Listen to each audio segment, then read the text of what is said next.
Y siguiendo con la programación de Radio María, a continuación les ofrecemos el Catecismo de la Iglesia Católica, dirigido por Monseñor José Ignacio Munilla.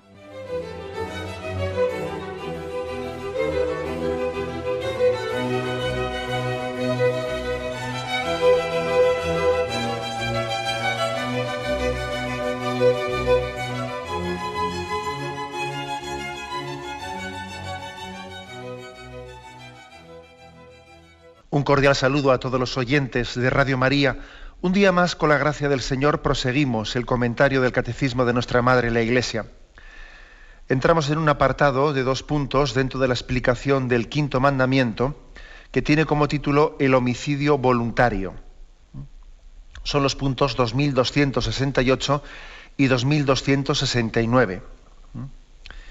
Dice así: el 5.º mandamiento condena como gravemente pecaminoso el homicidio directo y voluntario. El que mata y los que cooperan voluntariamente con él cometen un pecado que clama venganza al cielo. El infanticidio, el fratricidio, el parricidio, el homicidio del cónyuge son crímenes especialmente graves a causa de los vínculos naturales que destruyen. Preocupaciones de eugenesia o de salud pública no pueden justificar ningún homicidio, aunque fuera ordenado por las propias autoridades. Bueno, pues es de alguna manera una aplicación directa del 5.º mandamiento, ¿no? Después de haber hecho explicaciones los días anteriores de qué es la legítima defensa, etc. La afirmación central, pues como es lógico, pues que el homicidio directo y voluntario, pues es muy grave, ¿no? Lo remarca como gravemente pecaminoso. Clama venganza al cielo. El homicidio directo y voluntario.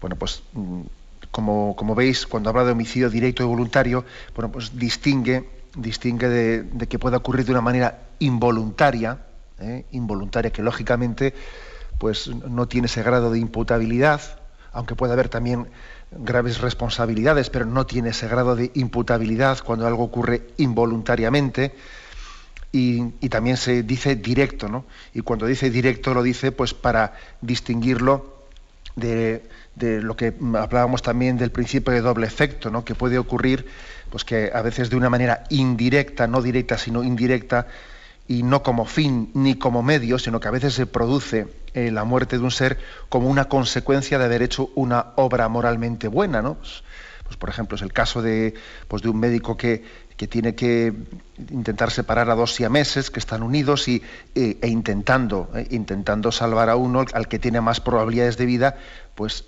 se acaba con la vida del otro, pero no ha ido a matarlo directamente, sino que él ha ido a salvar, ¿no?, dentro de esos hermanos siameses que estaban unidos, al que entendía que tenía más probabilidades de vida. Y él no ha buscado ni como fin ni como medio matar al otro, pero se ha producido como consecuencia, ¿no?, de esa acción médica, de haber ido a salvar de los 2 hermanos siameses al que tenía más probabilidades de vida o tenía los órganos vitales pues con más posibilidades de vida. Como consecuencia, no como fin, no como medio, sino como consecuencia, ha muerto el otro. Por eso aquí se distingue que, digamos, que se reprueba el homicidio cuando es directo y cuando es voluntario.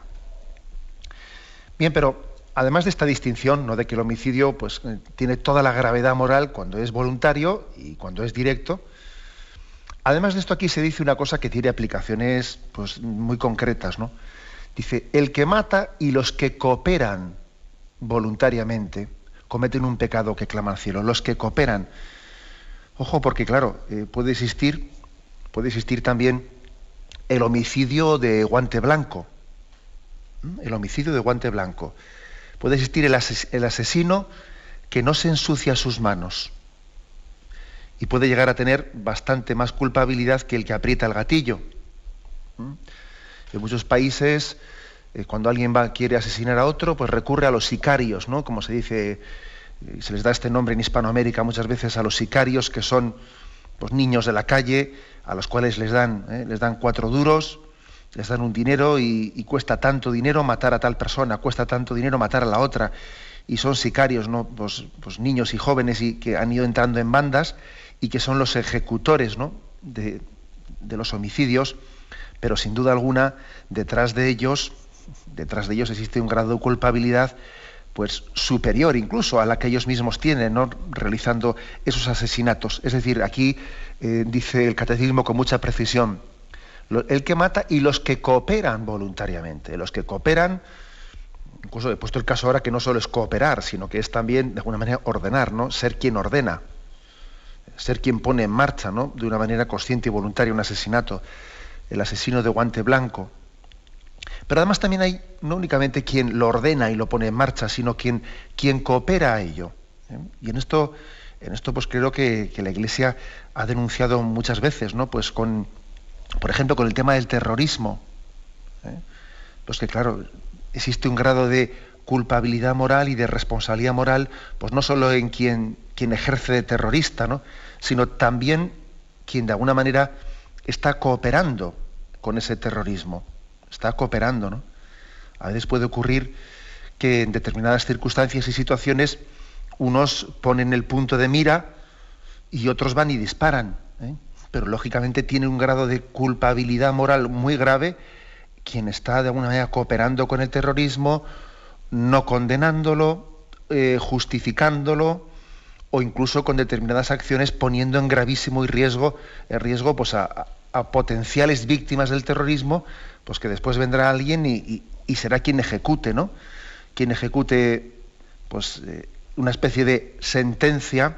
Digo sentencia porque se ha podido crear un ambiente en el que a esa persona se le ha vilipendiado, se le ha quitado su fama, y de alguna manera, después de que se ha hecho una especie de juicio popular, en el que no se ha reconocido la dignidad de una persona, luego vienen los terroristas y lo matan. Y entonces, por lo tanto, puede existir un grado de culpabilidad muy grande en haber cooperado a que una persona sea víctima potencial del terrorismo. Puede haber habido una especie de vejación, una especie de insultos, de acusaciones, etcétera, en la que a una persona se le ha puesto bajo el punto de mira y luego va alguien y después y lo ejecuta. Luego, claro, qué importante es, fijaros, ¿no?, hasta qué punto las calumnias, las difamaciones que se pueden realizar en público nos pueden hacer cómplices también del homicidio. Fijaros qué grave es, ¿no?, el que alguien esté de alguna manera creando el ambiente propicio para que después el terrorismo o la violencia pues pueda ser justificable, ¿no?, o se presente con carta de ciudadanía como que aquí ha venido alguien a hacer justicia, ¿no? Porque claro, es como Robin Hood, ¿no?, que va allí robando y va de bueno. Pues también a veces los asesinos asesinan y van de buenos, como si fuesen a establecer justicia, asesinando, ¿no? Pero claro, tenemos que realizar también esta reflexión, que también ha habido una especie de cooperaciones, ¿no? Se ha podido cooperar voluntariamente también en ese, bueno, quizás voluntariamente o igual también no explícitamente de una manera voluntaria, pero de una manera irresponsable, ¿no? Se ha estado indirectamente, pero irresponsablemente cooperando a que un homicidio al final acabe por ocurrir, ¿no? Bueno, por eso la Iglesia ha insistido muchas veces, ¿no?, en que no únicamente condenamos a aquellos que ejecutan los homicidios, sino a todos aquellos que han cooperado de alguna manera, ¿no?, para que eso tenga lugar. Voluntariamente, por supuesto, ¿no?, pero incluso también indirectamente, ¿no?, aquellos que han podido realizarlo. Dice, el que mata y los que cooperan con él cometen un pecado que clama venganza al cielo. Y aquí se nos remite a un punto anterior, que era el punto 1867. Es que es curiosa esta expresión, clama venganza al cielo. Aquí cita Génesis 4:10, que es el pecado del primer asesinato que ocurrió, ¿no? Caín mata a su hermano Abel. Y entonces Yahvé le dice a Caín, ¿dónde está tu hermano? La sangre de tu hermano clama venganza al cielo. Clama venganza, ¿no? Pues, bueno, es verdad que la palabra venganza, pues cuando se refiere a esa, en este caso concreto, ¿no?, pues no está, bueno, pues es una palabra que tenemos que purificarla, ¿no?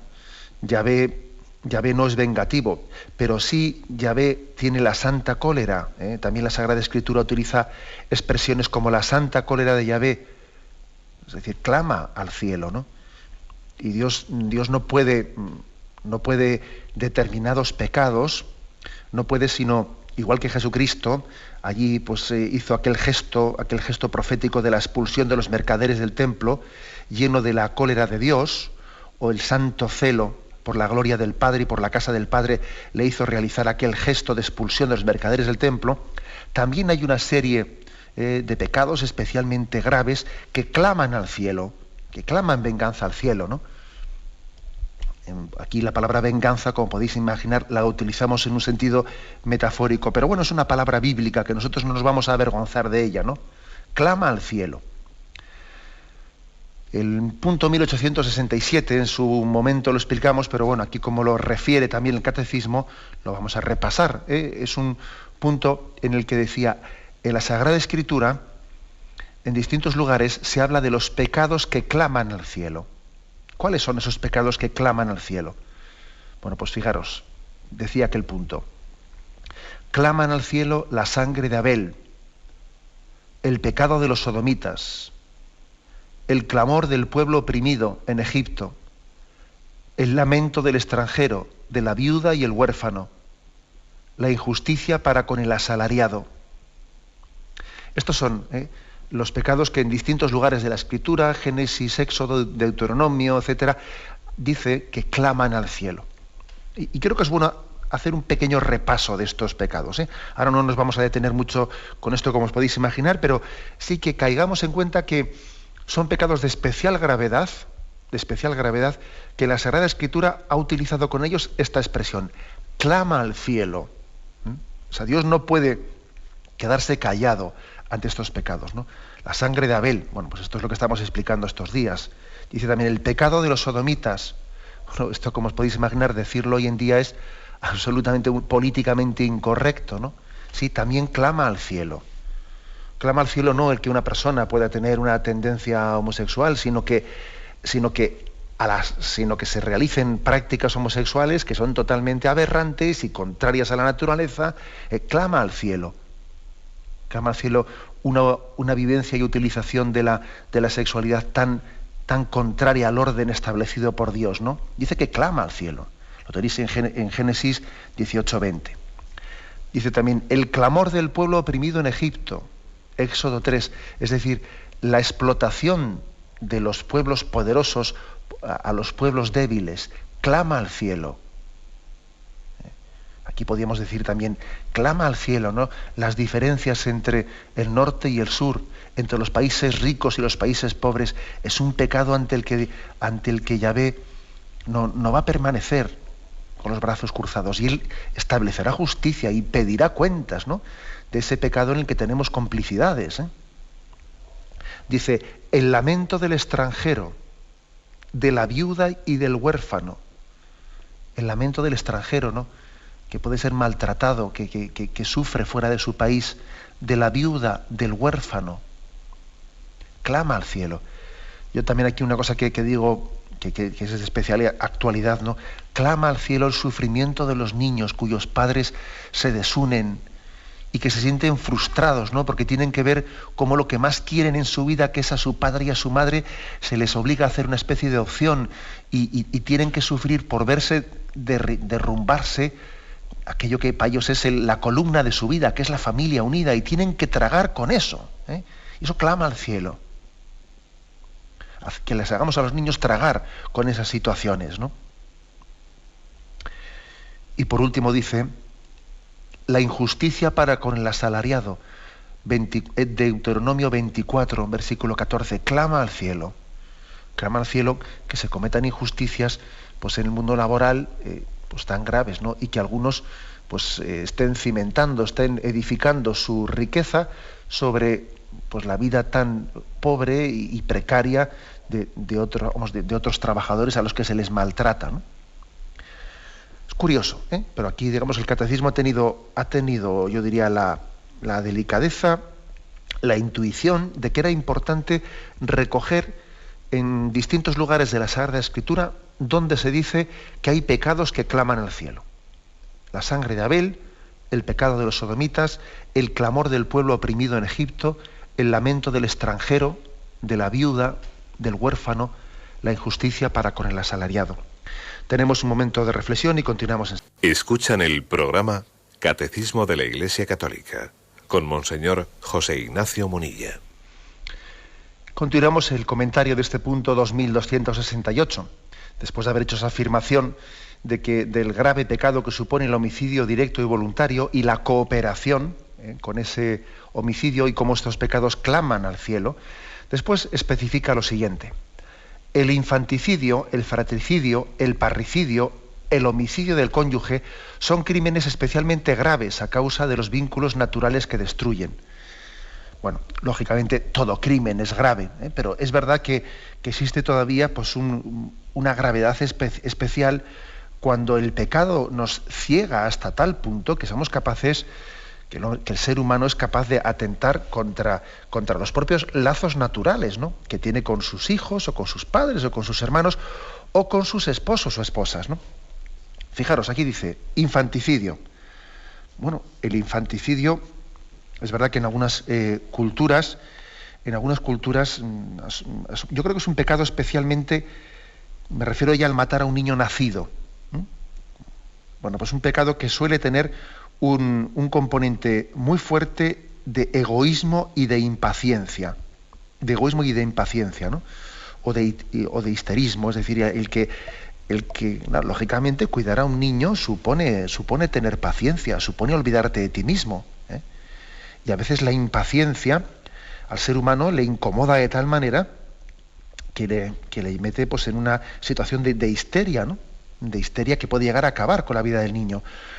Hoy en día no se dan tantos casos de infanticidio de los niños ya nacidos, pero tenemos el aborto, que para el caso es lo mismo, ¿no? No me voy a detener ahora en el aborto, porque vais a ver que en los próximos programas entramos específicamente en este tema del aborto, pero claro, no hay ninguna diferencia entre el infanticidio y el aborto. Claro, al fin y al cabo el aborto no tiene sino un componente de egoísmo pleno y absoluto, porque esta vida viene a romper mis planes, yo tenía otros planes, me cambia la vida. Entonces, claro, pues el infanticidio tiene un pecado, aparte del pecado de la violencia, tiene un componente añadido que es un egoísmo radical de vida, en el que viene a decir, es que yo soy el que marco mi vida y a mí no me va a venir aquí un niño a cambiar mi vida. En el fondo, detrás de esto, detrás del aborto y del infanticidio, hay esto, ¿no? Yo, y a mí un niño no me cambia la vida. El fratricidio, el acabar con la vida de un hermano, casi siempre tiene un componente bien claro, que son los celos. Los celos y el egoísmo por el dinero también, que suelen ser las dos cuestiones que con mayor frecuencia provocan, ¿no?, el asesinato entre hermanos. Los celos, como fue el caso de Caín y de Abel, y también pues, el egoísmo por el dinero. El parricidio, pues hombre, detrás del parricidio casi siempre suele estar la soberbia,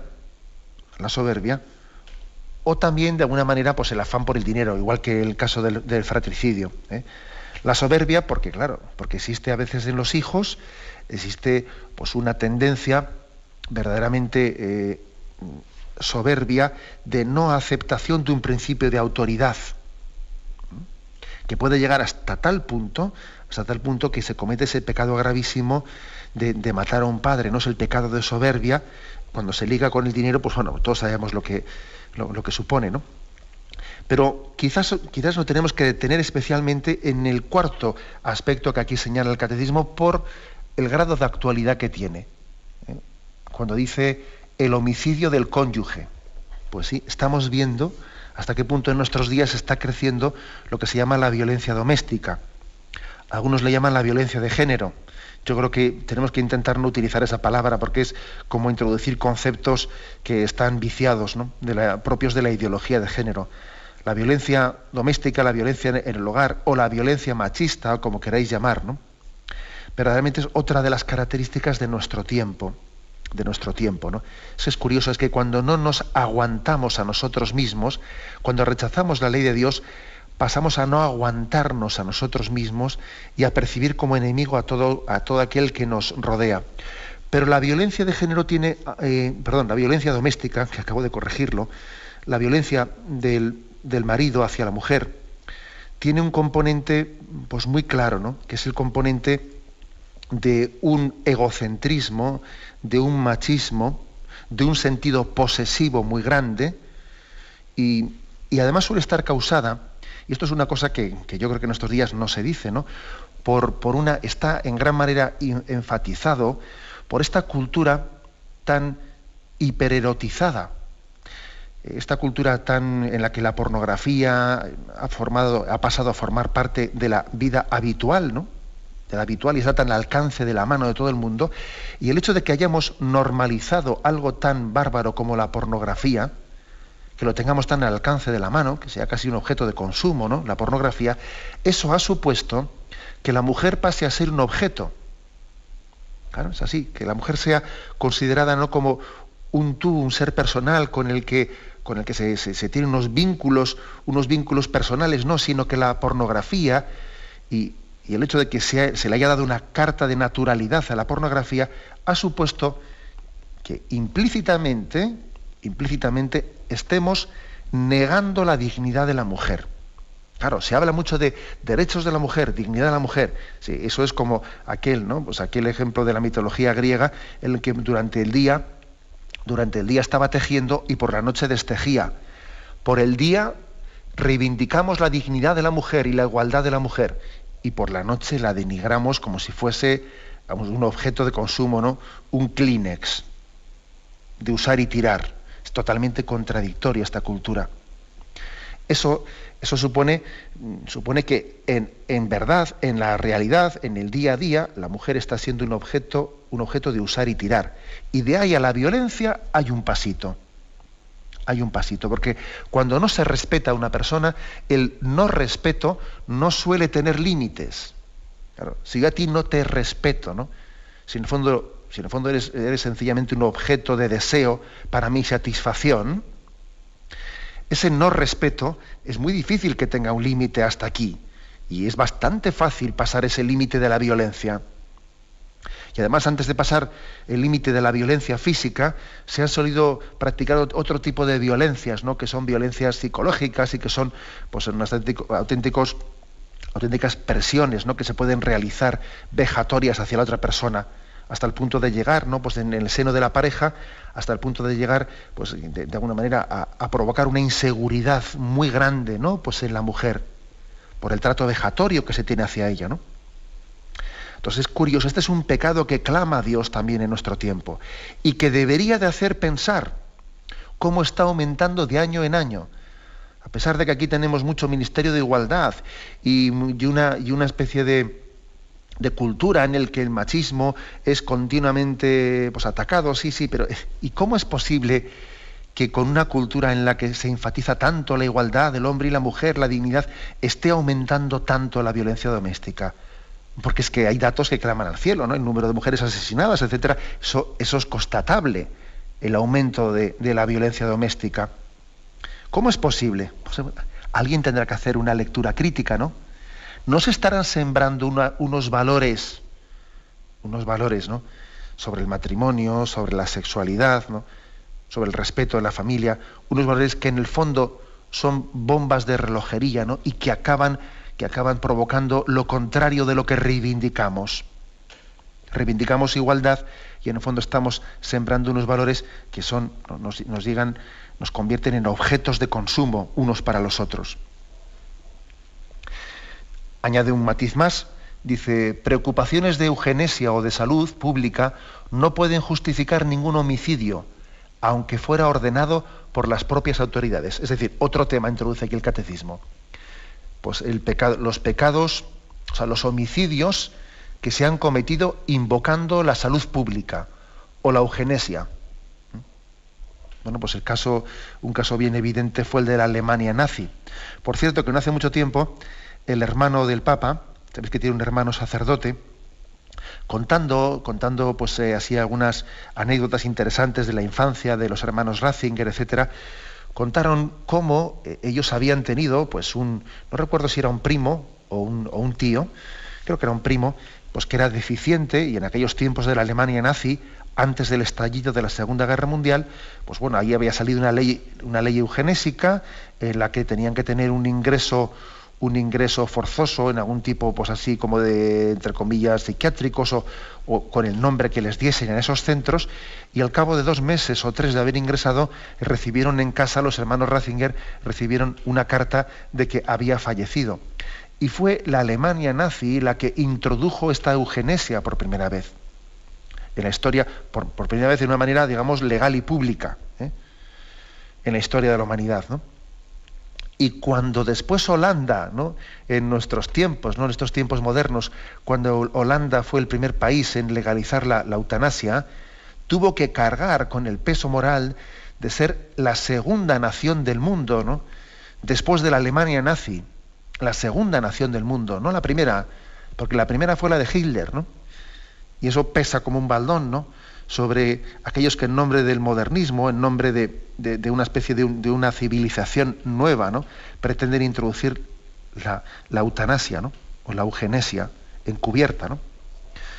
También la Iglesia Católica reaccionó en aquel momento, en el momento en el que la Alemania nazi dio esas disposiciones eugenésicas, ¿no?, de una manera, las dio de una manera bastante, digamos, solapada, no claramente, era una legislación en la que se intuía lo que había detrás, pero no lo decían claramente, ¿no?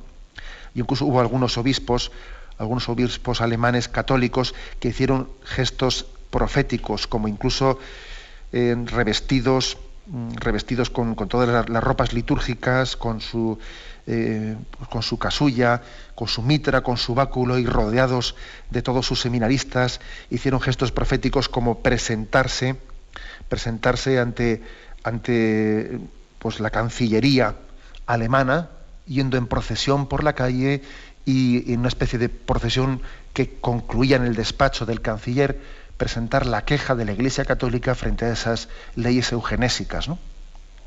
Por lo tanto, he aquí también otro pecado que clama al cielo, ¿no? El pecado en nombre de la salud pública, en nombre de la raza, en nombre de que tenemos que quitar lo que nos estorba, decir, bueno, pues hay determinados enfermos que estorban, no aportan nada, ¿no?, a la salud pública, tenemos que mejorar la raza. Tenemos también hoy en día formas novedosas, ¿no?, de pecar en este campo, como a veces hemos observado recientemente también, que es un tipo de eugenesia, entre comillas, terapéutica, ¿no?, lo que se ha venido en llamar popularmente el bebé medicamento, ¿no? Es decir, bueno, vamos a fabricar una vida, un niño de diseño para ver cuál es el compatible que pueda del que nos podamos servir después para sanar a un hermano suyo, ¿no?, sin que nos importe haber sacrificado por el camino a todos aquellos hermanos, pues que no daban la necesaria compatibilidad, ¿no? Los que no eran compatibles para poder ser donantes son sacrificados, y sin embargo, pues el que tiene ese grado de compatibilidad, a él pues se le da esa carta de derecho a la vida, ¿no?, porque es útil para su hermano, a diferencia de los que no lo han sido. O sea que existen también formas nuevas en nuestro tiempo de eugenesia. Bien, tenemos un momento de reflexión. Escuchan el programa Catecismo de la Iglesia Católica con Monseñor José Ignacio Munilla. Proseguimos este apartado que se titula El homicidio voluntario. Proseguimos leyendo el punto 2269. Pasamos a mejor dicho, 2269. El quinto mandamiento prohíbe hacer algo con intención de provocar indirectamente la muerte de una persona. Es el caso, por ejemplo, de ese pasaje bíblico de David y Urías, y su general Urías, ¿no? Cuando David, claro, quiere quedarse con su mujer, no se atreve a matar directamente a Urías, ¿no?, para quedarse con su mujer, y pues diseña una estrategia en la que indirectamente le pone una situación de peligro para que le maten, ¿no? Le pone en primera línea en la guerra que tenían los israelitas, y le dice, bueno, id a Urías y le ponéis en primera línea, en el lugar en el que más peligro haya. Y cuando ataquen los enemigos, os echáis un poco para atrás para que se quede él allí solo luchando con ellos. Es decir, es un homicidio indirecto, ¿no? Es claramente un caso bíblico en el que está provocando indirectamente la muerte de una persona. Qué cobardía, ¿no? La de ese David que comete ese grave pecado, qué cobardía la de decir, bueno, yo no me atrevo a ensuciarme las manos directamente, ¿no? Pero le voy a poner una situación en la que sea muy probable que le maten. Todavía parece que es un pecado que, lejos de ser menos grave, no sé si no es más grave todavía, ¿no? Quiere matarle, pero que sean otros los que se ensucien las manos y que no haya sido él directamente quien lo ha hecho, ¿no? Hay aquí la gravedad del pecado de David, ¿no? Continúa diciendo, la ley moral prohíbe exponer a alguien sin razón grave a un riesgo mortal, así como negar la asistencia a una persona en peligro. Bueno, pues tenemos por lo tanto el hecho de que tenemos una responsabilidad muy grande cuando estamos exponiendo a alguien a un peligro mortal. Con intención de matarle o no con intención de matarle, pero sabiendo que está corriendo un riesgo grandísimo, ¿no? Para una finalidad de egoísmo propio nuestra, ¿no? Y es un riesgo desproporcionado, el peligro mortal que está corriendo. Esto puede ocurrir en muchos lugares del mundo, incluso con riesgos laborales, ¿eh? Con riesgos laborales, pues que en algunos trabajos, pues por ahorrarse dinero, pues por no hacer unas inversiones que permitan pues tener una mayor seguridad laboral, a algunos trabajadores se les pone en situaciones que son de verdadero peligro, ¿no? Y hay en algunos lugares unos índices de siniestralidad tremendamente altos, ¿no? Y no existe acaso ahí también en esas situaciones, no existe una responsabilidad, ¿no? No se está incluso indirectamente también, ¿no?, provocando un homicidio por el hecho de que uno, para obtener unos beneficios más fáciles, ¿no?, busque pues una configuración de la empresa en la que no se invierta en seguridad, por ejemplo.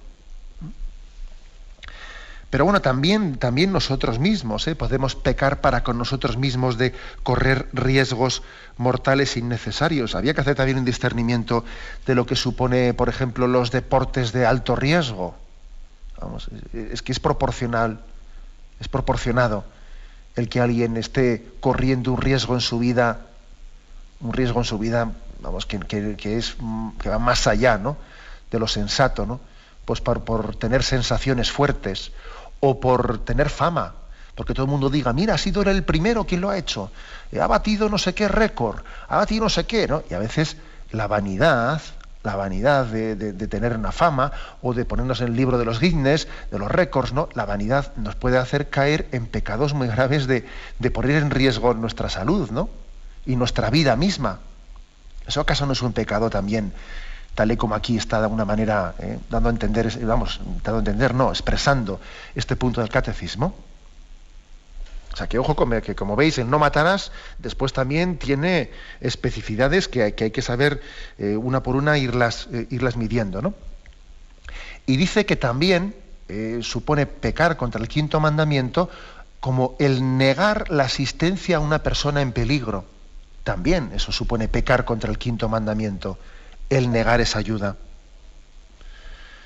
Seguro que estáis todos pensando, bueno, todos estaréis pensando muchos, claro, pero es que esto es un lío, porque tú vas por ahí y ves una situación, ¿no?, en que alguien está corriendo peligro, tú intentas ayudarle y te pasa como aquel profesor que intentó ayudar a alguien, a una mujer agredida, y luego van y recibe una agresión por haberle intentado salvar, ¿no? Y encima la mujer a la que ha intentado ayudarle todavía le acusa a él de haberlo hecho, ¿no?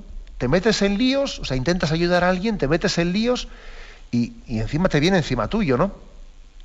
Yo recuerdo una ocasión, o sea, son bastantes años ya, yendo por una calle, pues ver esa escena típica, esa escena de que una chica pues está pidiendo auxilio porque un chico se está sobrepasando con ella, y acercarte y lógicamente pues ir a separarle y pedir explicaciones a ese chico, y bueno, y la chica a la que has ido a ayudarle, lejos de agradecértelo, te dice, ¿tú para qué te metes en medio? Y digo, pero tú no estabas aquí pidiendo auxilio, ¿estamos tontos o qué?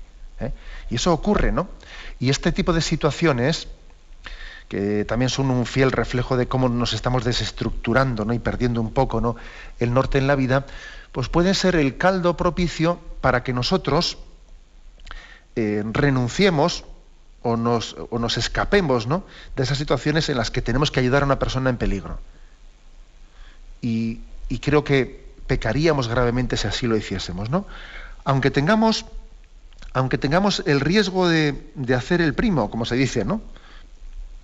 Es mejor correr el riesgo de hacer el primo antes de renunciar a ejercer de hermano. Y es así, hay que correr ese riesgo, el riesgo de que si alguien está en peligro, si alguien pide ayuda, estemos dispuestos a ayudarle, aun cuando eso pueda ser mal percibido.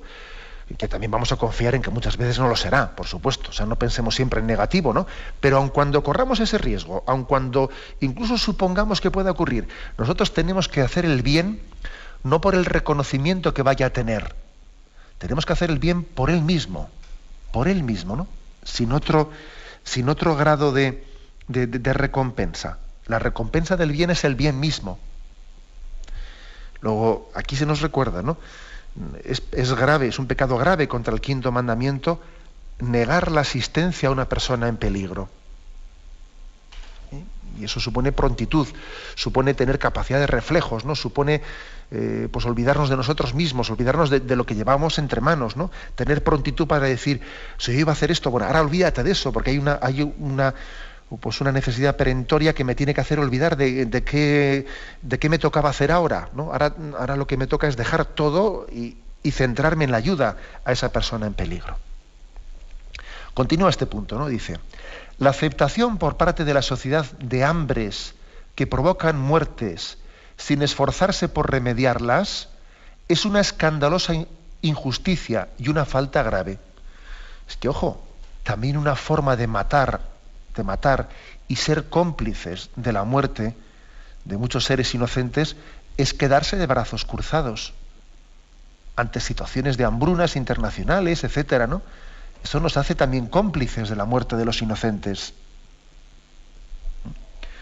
Una forma de ser cómplice, o sea, de pecar, de homicidio, es quedarnos con los brazos cruzados ante el hambre del mundo.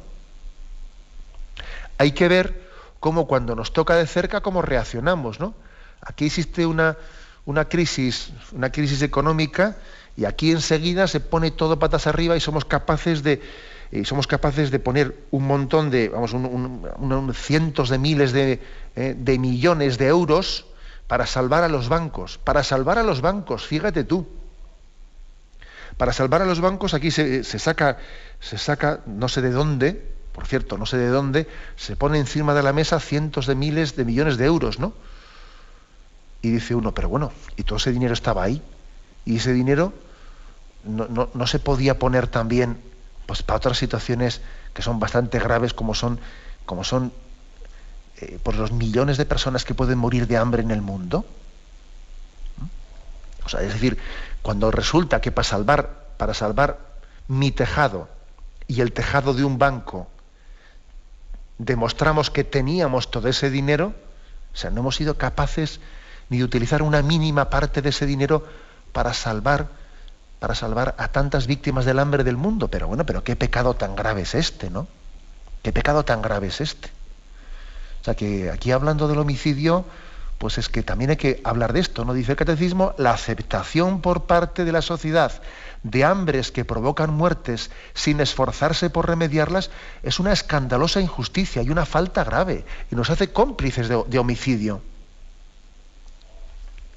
Continúa y dice, los traficantes cuyas prácticas usuarias y mercantiles provocan el hambre y la muerte de sus hermanos cometen indirectamente un homicidio. Este les es imputable.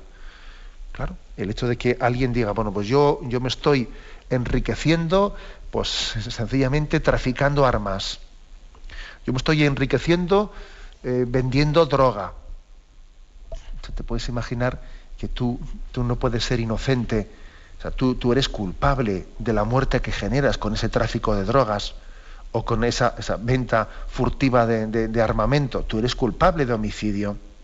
Es imputable. Tus manos están sucias de sangre. Hay un grado de complicidad, ¿no?, lo suficientemente grave como para que tú no puedas sin más lavarte las manos. Bueno, aquí se nos cita el texto de Amós 8:4-10, pero bueno, como veo que se nos ha echado el tiempo encima, lo dejaremos para el próximo día, y el próximo día concluiremos el punto 2269. No queremos robar tiempo a la intervención de los oyentes, y ahora podéis llamar para formular vuestras preguntas al teléfono 917-107-700. 917-107-700.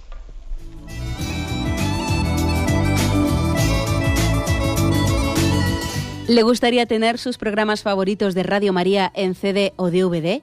Ahora es posible.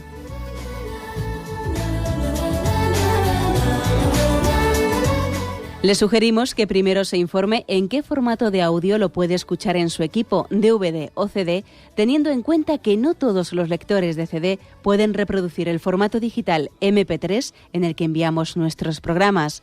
Y luego, si quiere en su casa esos programas que tanto le gustan, solo tiene que escribir una carta a Radio María, Paseo Lanceros 2, primera planta, 28024, Madrid, indicando si lo quiere en CD o DVD y cuántos programas. También le rogamos que escriba su nombre, dirección y no se olvide de facilitarnos un teléfono de contacto para cualquier duda que nos surja.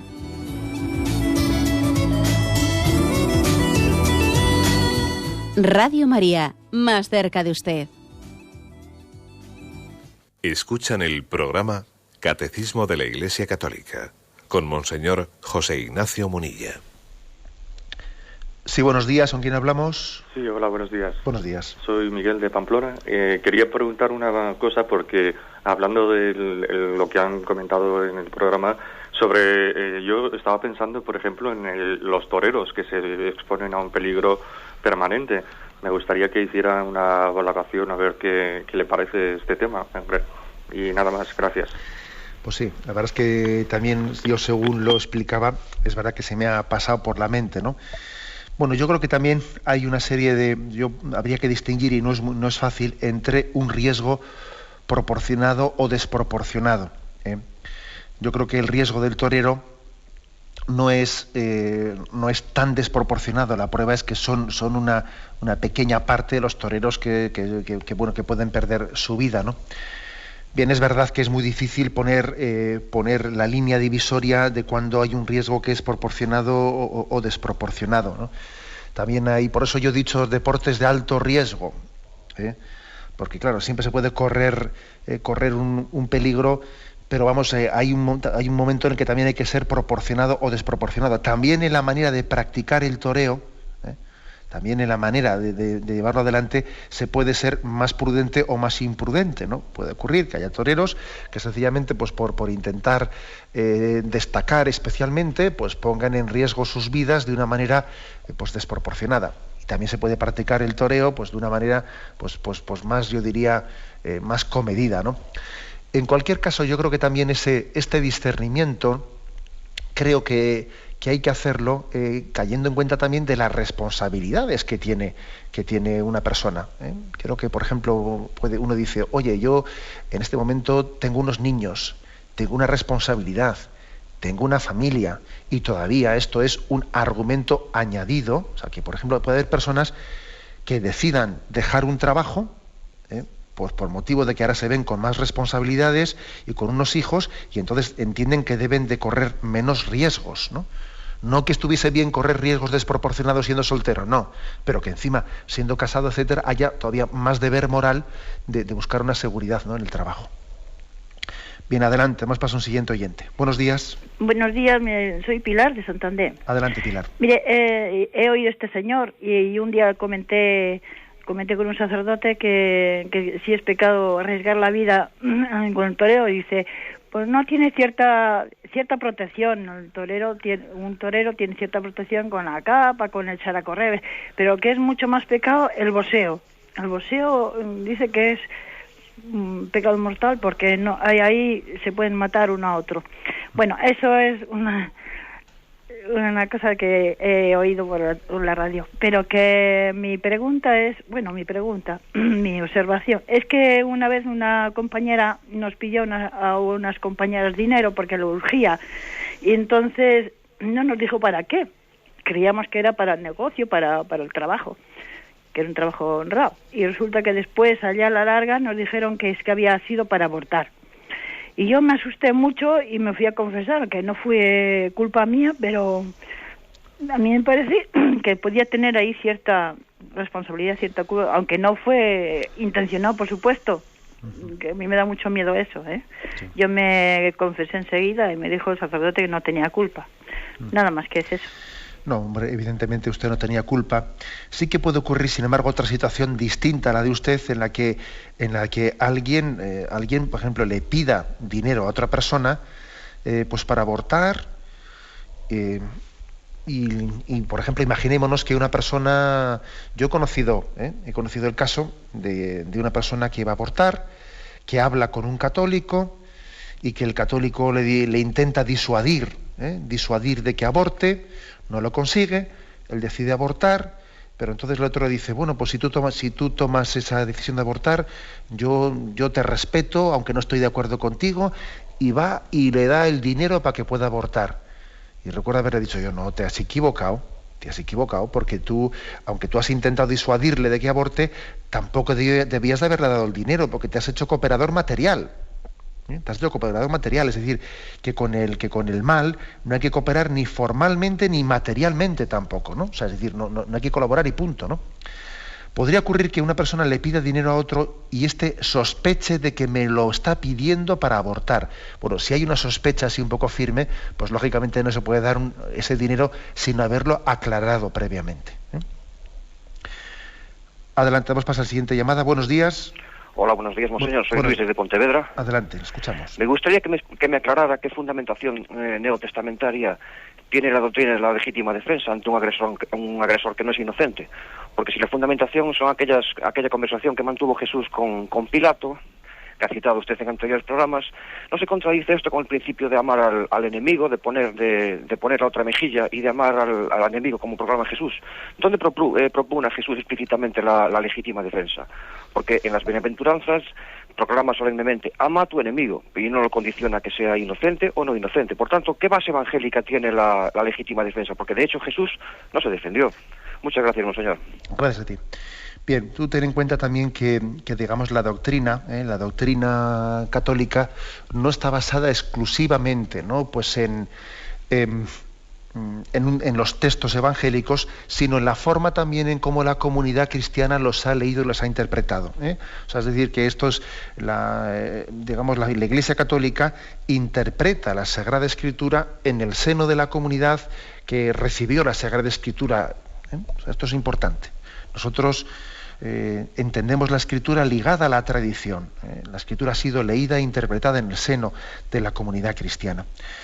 Bueno, ¿y eso qué quiere decir? Pues quiere decir que desde el primer momento la comunidad cristiana compaginó el mandamiento, compaginó, ¿no?, pues las palabras de Jesús de ser capaz de poner la otra mejilla cuando nos peguen en una, es decir, de renunciar a la legítima defensa, la compaginó también con el deber que tiene, pues, un padre, por ejemplo, de defender a sus hijos, y el deber que tiene, pues, un gobernante de defenderse ante injustos ataques. Y los primeros cristianos también participaron en estas defensas, ¿no? Pues de cuando los bárbaros, por ejemplo, atacaban el Imperio Romano, los cristianos participaban en esa defensa. O sea, es decir, que la legítima defensa está, por otra parte, hay muchos pasajes también en la Sagrada Escritura en los que ha existido también una justificación de la guerra ante una legítima defensa. Por ejemplo, cuando Israel lucha contra Egipto para liberarse de la esclavitud, hay una legítima defensa en esa lucha contra una injusta esclavitud, etcétera. O sea que hay que interpretar la Sagrada Escritura en el contexto de la tradición en la que fue vivida. Muy brevemente damos paso a una última llamada. Buenos días. Buenos días, padre. Sí, escuchamos. Mire, yo hablando de atentar contra la vida humana, pues me encuentro la situación que a un nieto mío, viniendo de Fuenlabrada para casa a las 10 de la noche, le asaltaron y como llevaba poco dinero y ellos querían móvil, pues llevaba una botella, se la han estampado en la cabeza, le tenemos en el hospital con la cabeza abierta. Y entonces el niño nada más que decir llorando con 15 años que tiene que por qué le han querido matar si no hace daño a nadie. Yo como cristiana procuro hacerle ver que hay en la vida de todo, que hay bueno, hay malo, pero ¿cómo puedo decirle que ellos no saben qué decir que eran extranjeros? Por lo visto eran los marroquíes que llegaron con pedradas y los amigos pudieron correr, pero él como era más pequeño, con 15 años, y le tenemos en el hospital con la cabeza abierta. Dice la policía que es muy difícil cogerlos, nada más que saben decir que eran marroquíes, eran chicos, jóvenes. Entonces es una situación como cristiana que soy que no sé, padre, qué explicación darle a mi nieto. Y me acuerdo de Caín y Abel y de todas estas cosas. Si usted me puede decir algo, por favor. Pues sí, la verdad es que tiene usted también hay un papel importante, ¿no? Un papel importante, decir, ¿cómo hablo yo con mi nieto en una situación como esta, ¿no? Pues yo pienso que es importante que le ayude para que esta violencia que ha recibido tan gratuita, ¿no? No sé, pues porque es que hay violencias que son absolutamente gratuitas, ¿no? Pues para que no genere en él una especie de rencor, ¿no? O de desconfianza absoluta hacia su alrededor, ¿no?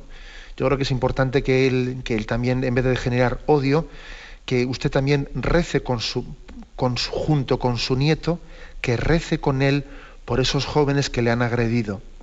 Esa oración va a ser sanadora. Que usted diga, vamos a rezar por esos jóvenes para que se conviertan, para que sus corazones cambien, ¿no? Esa oración puede ser sanadora.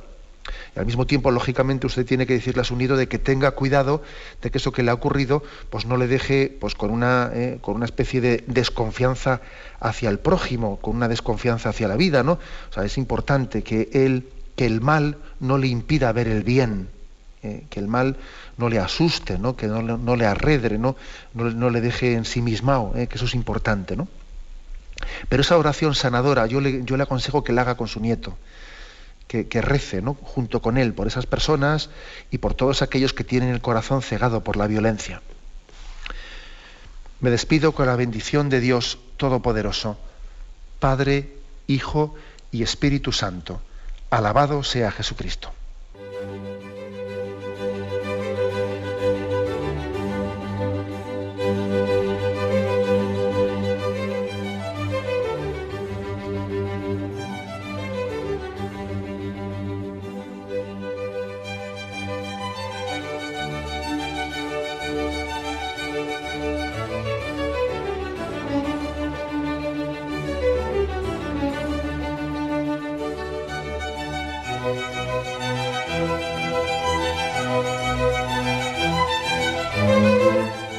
Han podido escuchar en Radio María el Catecismo de la Iglesia Católica, dirigido por Monseñor José Ignacio Munilla.